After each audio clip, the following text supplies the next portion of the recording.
Lorsque l'UCEP et Christophe Viette m'ont invité, j'ai trouvé que c'était sympa de pouvoir venir partager un peu ma passion.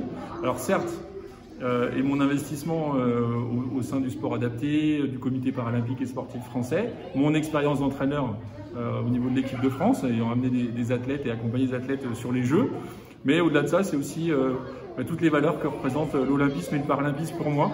Et depuis longtemps, parce que j'aurais tendance à dire que c'est quelque chose qui m'a animé depuis que je suis tout jeune, un peu ce rêve olympique.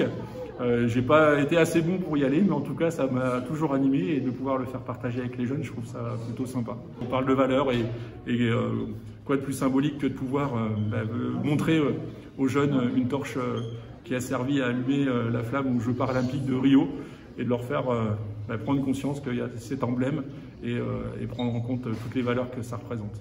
Mais je pense qu'il y a encore beaucoup de travail à faire, notamment avec Paris 2024 qui arrive. Enfin, je veux dire, c'est ça, derrière, c'est une formidable opportunité de partager toutes ces valeurs-là.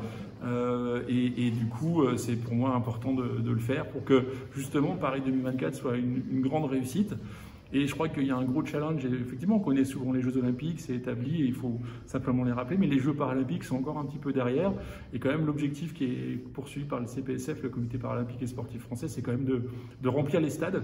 Et donc, si on arrive à donner un peu cette passion aux jeunes et à leur expliquer qu'il y a du spectacle, qu'il y a des belles performances, et ben ça leur donnera peut-être envie d'acheter un billet et ça sera la meilleure manière de supporter et de soutenir les sportifs qui seront aux Jeux paralympiques.